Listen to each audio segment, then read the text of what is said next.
we're going to be very tempted to put all the focus on the food. Let's not do that. Let's do a totally different kind of thinking. Have the food, enjoy, have a small plate, whatever.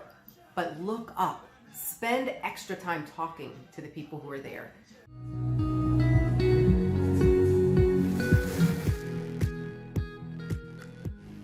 Welcome back, friends. I'm so glad you're here. Thank you for joining me again. We are in the middle of taking charge of our weight for the holidays, and that's what we're talking about this month. I wanted to spend a little time this week just talking about what's special about the holidays. And, you know, I think we grow up with hopefully, lots of great memories around the holidays. And I know that that's not true for everybody. But in many cases, part of the reason why we associate good times, celebrations, and really the specialness of the holidays is because we've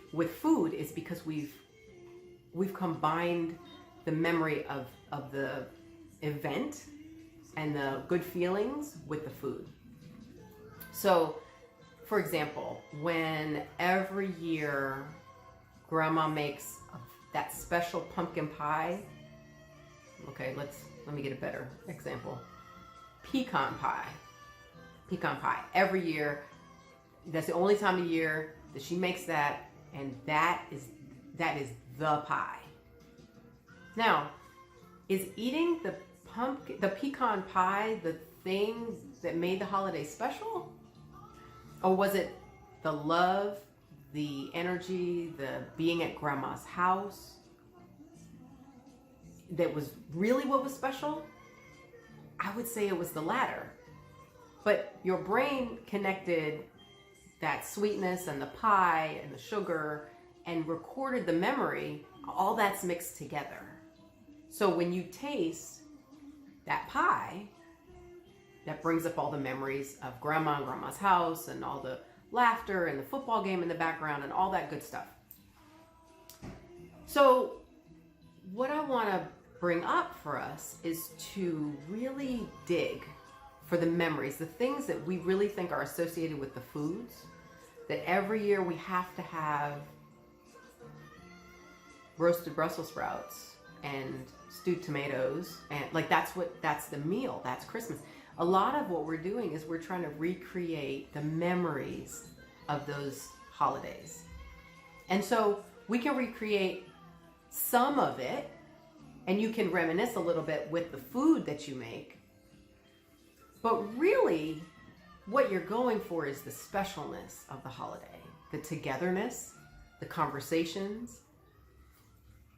I remember at the holidays getting together, all of the cousins would be together. My mom has two sisters, and at least on that side of the family for Christmas, we would always end up being together. And then some extended cousins would get, like, we did this big group of cousins, probably at least 8 of us.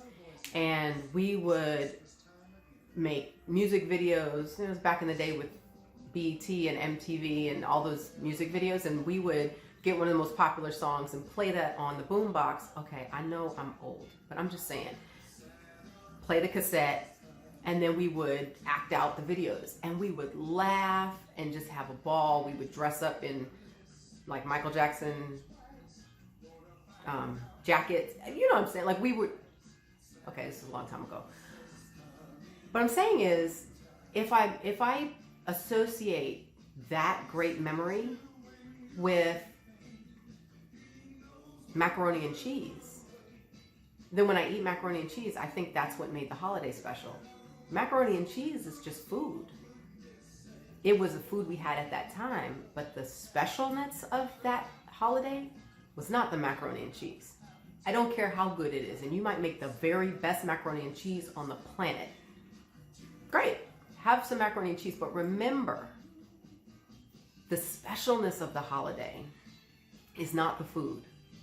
The food gets to be an add-on, but if we make the food the priority, it's very hard to leave it, to not overeat, to skip it if we're not really hungry. It's because we think that's what made the holiday. If you make the focus of your holiday all the food, then when you get to January, you'll look back, you won't think, but man, that, you know what? This extra 10 pounds I'm carrying is worth that macaroni and cheese. It's worth that pecan pie. You're gonna go, I wish I hadn't done that. And it leaves a bad taste in your mouth in the end, and it wasn't worth it. So just remember that when you're in the midst of all of the, let's eat together, let's have all this, holiday feast, especially this year, when many of us are going to have much smaller groups, we're going to be very tempted to put all the focus on the food. Let's not do that. Let's do a totally different kind of thinking. Have the food, enjoy, have a small plate, whatever. But look up. Spend extra time talking to the people who are there. Even if it's just two of you. It's you and your roommate, or you and your spouse, or you and your auntie and, a cousin. That's great. You've got even extra special time to make a new kind of memory, a new special event, really putting some extra goodness into your holiday that has nothing to do with the food. Okay? So, let's try that. Let's focus on all of the good memories that go with the food, but not keeping the focus on the food. Okay? So now, next week, it's going to be week number 4, and we're going to talk about how you eat the holiday food and not gain weight. Think it can't be done? I'll see you next week. Talk to you later. Oh, hit notifications, okay? Don't forget, so you get reminded when the next video comes. Then you won't miss it. See you soon.